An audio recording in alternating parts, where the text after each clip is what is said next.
네. 어제 또 하나의 관심사는 조국 법무장관의 부인이죠. 정경심 교수의 검찰 소환 조사였습니다. 비공개로 소환돼서 조사를 받다가 이 건강상의 문제 때문에 한 8시간 정도 조사를 받다가 중단이 됐고 정경심 교수는 귀가를 했다고 하는데요. 같은 날 조국 장관의 오촌 조카 조범동 씨가 구속 기소가 되면서 이 공소장 내용이 어떻게 되는 것이냐. 이거 그래서 이 공소장 내용을 보면 검찰의 수사 내용이라고 할까요? 수사의 진척 정도라고 할까? 이걸 좀 어느 정도 가늠해 볼 수 있지 않을까? 이런 이야기도 함께 나왔었는데, 자, 이 문제를 좀 종합 진단해 보는 시간을 가져보겠습니다.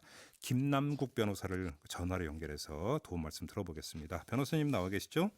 네, 안녕하세요. 김남국 변호사입니다. 네, 안녕하세요. 자, 앞서서 이제 뉴스 세계에서도 정경심 교수 혐의점에 대해서 한번 좀 정리를 해봤는데요. 일단 이전부터 짚어가면서 하나하나 좀 얘기를 하는 게 좋을 것 같습니다. 오천조카 공소장 있지 않습니까? 네. 이걸 보면 정경심 교수가 공범으로 기재가 안 됐다고 하는데 이걸 어떻게 봐야 되는 겁니까? 네, 뭐 여러 가지 이유가 있을 것으로 생각이 되는데요. 우선은 이 공범 관계를 쓴다라고 한다면, 공소장에 기재한다라고 하면 이 정경심 교수를 소환하지 않고는 그게 불가능하기 때문에, 네. 원칙적으로 공범 관계를 확인하기 위해서는 정경심 교수를 소환 조사해야 되는데 그게 안 됐기 때문에, 아, 제대로 안 됐기 때문에 빠졌다라고 생각이 들고요. 예.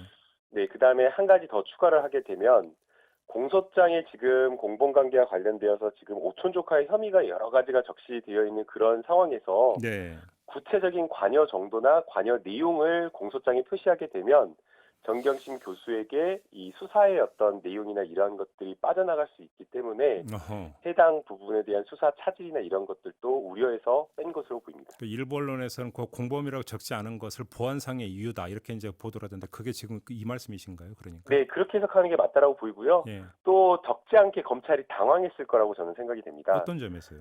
네, 이 소환 조사하는 것 자체가 굉장한 부담이거든요, 검찰로서는. 그래서 네네네. 소환 조사하는 것을 최소화하겠다라고 생각을 해서, 가능하면 질문도 핵심적인 어떤 질문만 하려고 했었을 텐데, 네, 불과 지금 오늘 어제 한 8시간 정도밖에 조사를 하지 못했다라고 이야기를 하고 있고, 네. 8시간이었다라고 한다면 사실 실질적인 조사가 제대로 되지 않았을 거거든요. 어허. 그렇다라고 한다면 이런 어떤 소환 조사 과정에서의 어떤 부담, 예. 그리고 앞으로 또 출석하지 않는다라고 하면 이제 어떻게 할 것인가라는 이런 뭐 뚜렷한 방법이 없다라는 그런 고민 속에서 예. 지금 적지 않게 저는 당황하고 있지 않을까 생각이 듭니다. 뭐 지금 자연스럽게 이제 그 어제 그 소환 조사 얘기를 좀 넘어가고 있는 것 같은데요. 일단은 네, 지금 그 좀 뭐 저도 이제 언론 보도로 계속 체크를 했는데 정경심 교수가 이제 건강상의 문제 때문에 이제 그 조사를 중단을 요청을 했고 귀가를 했다 이렇게 지금 되어 있는데 네. 건강이 얼마나 안 좋은 이런 거 지금 뭐 이제 보도는 전혀 나오고 있지 않은 상황이라 뭐 여기서 좀 이야기를 할 수 없을 것 같고요.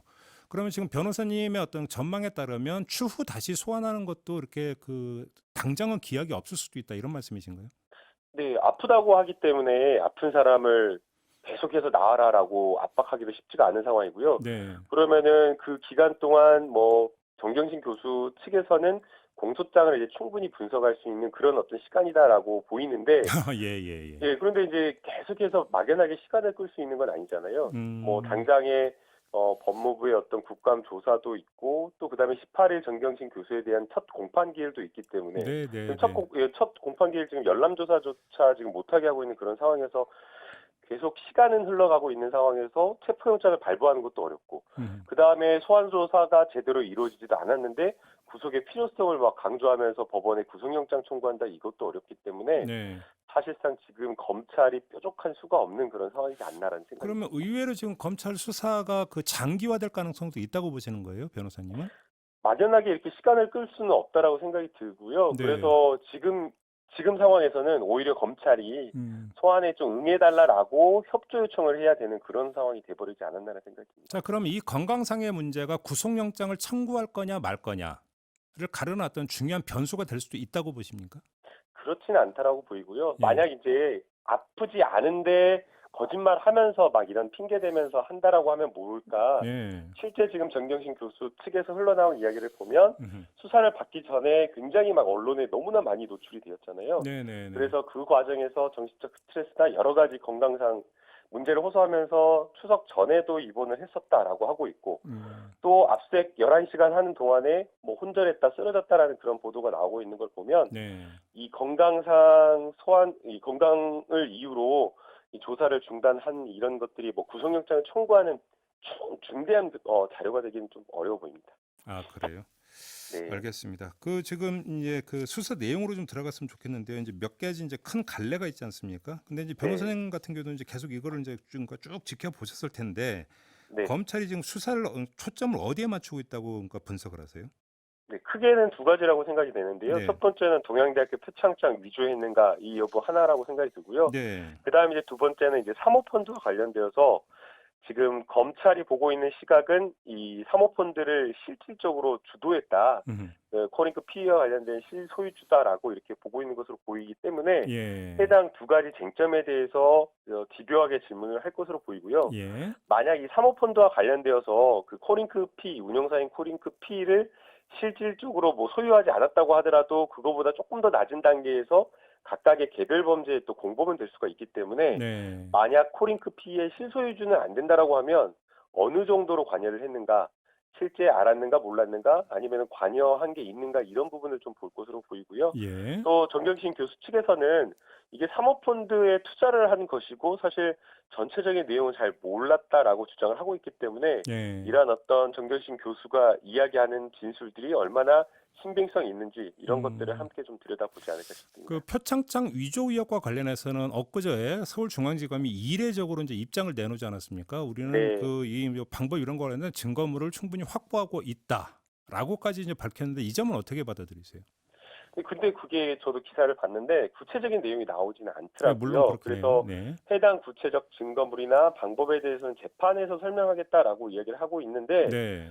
사실 이 사문서 위조 혐의가 인정이 되려면 제일 중요한 것은 이 사문서 위조를 행사했을 때 제출한 원본이거든요. 네.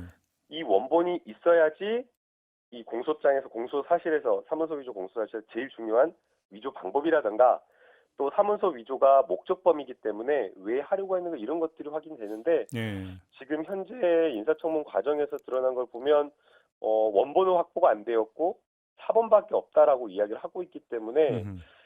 과연 이제 혐의 입증에 충분한 증거가 확보가 되었는지 조금 그 점이 의심스럽습니다. 근데 여기서 지금 그 이거저거 다 떠나서 하나만 좀 그 체크했으면 네, 좋겠는데 지금 엊그제 서울중앙지검이 발표한 거 이제 파일 작업을 했다는 건 아니겠습니까? 표창장 위조 방법으로 네, 네, 네, 컴퓨터 파일 작업을 통해서 위조를 했다라는 건데 그 청문회 당일에 그 전격적으로 기소를 하면서 밝혔던 그 공소장 내용에 보면 이미 날인이라고 이렇게 되어 있거든요. 그러니까 도장을 네, 찍었다라는 거잖아요. 네. 이거 완전 지금 위조의 방법이 다른 건데 그 나중에 가서 이제 공소장 변경이 가능하다 아니다 이야기가 있던데 이건 어떻게 봐야 되는 겁니까?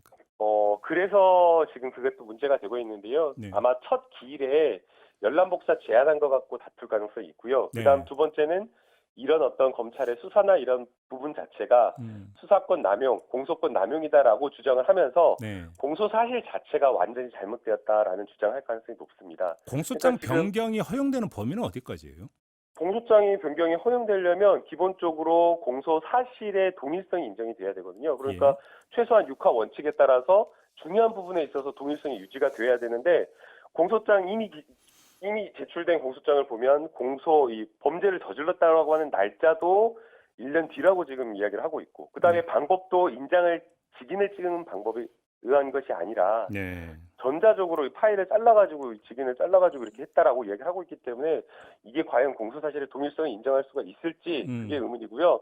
그다음 하나 더 하면 사실은 이게 피의자를 소환 조사한 다음에 최소한 확인하고 이런 것들이 거쳐야 되는데 아예 이 위조하는 방법 자체가 달라버려가지고 결론부터 정해놓고 너는 죄가 있다라고 생각하고 기소를 했기 때문에 과연 이게 검찰의 정당한 수사라고 볼 수 있을지 네.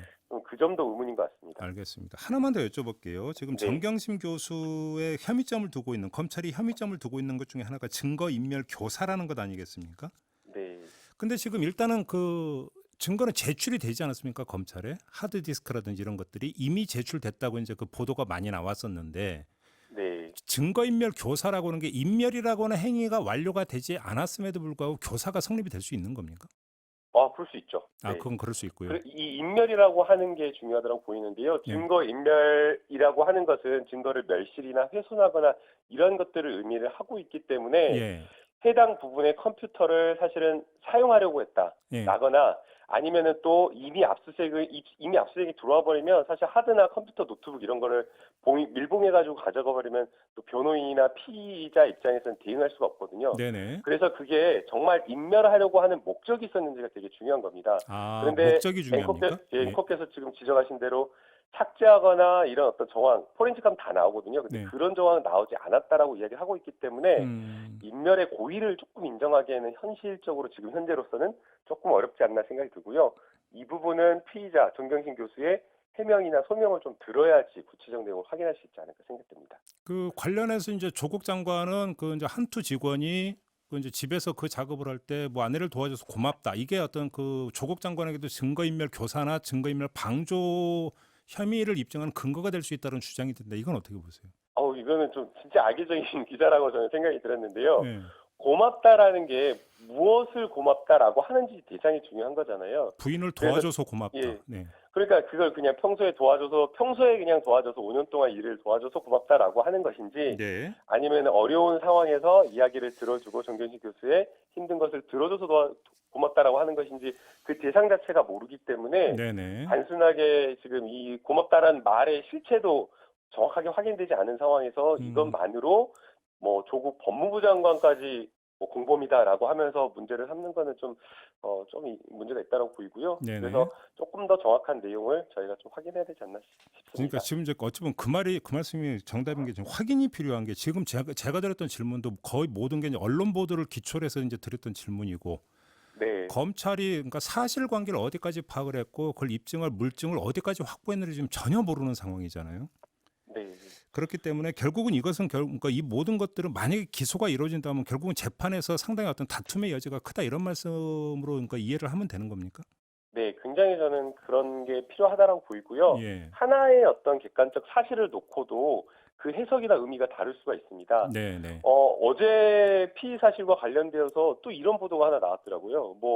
모 일간지에서 정경심 교수가 대체로 모른다, 뭐 이런 식으로 기억이 나지 않는다라는 진술을 반복했다라는 식으로 나오더라고요. 네. 그런데 이게 무슨 말인가 하고 저도 한번 들여다봤더니 그 모른다라는 것이 송금된 금원의 출처를 모른다라는 겁니다. 그러니까 내가 돈을 받은 이유는 아는데 네네. 그 돈을 오촌 조카가 어떻게 만들어 온지를 모른다라는 취지로 대답을 했다라고 하는데 싸그리 잡아가지고 그냥 모른다는 식으로 이렇게 이야기가 되는 알겠습니다. 그런 부분들.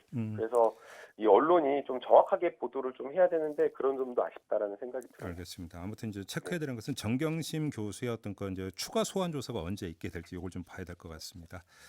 자, 오늘 말씀 여기까지 드릴게요. 고맙습니다, 변호사님. 네, 감사합니다. 네, 지금까지 김남국 변호사와 함께했습니다. 이슈의 핵심을 꿰뚫는 예리한 시선, 믿고 듣는 진품 시사 김종배 시선 집중.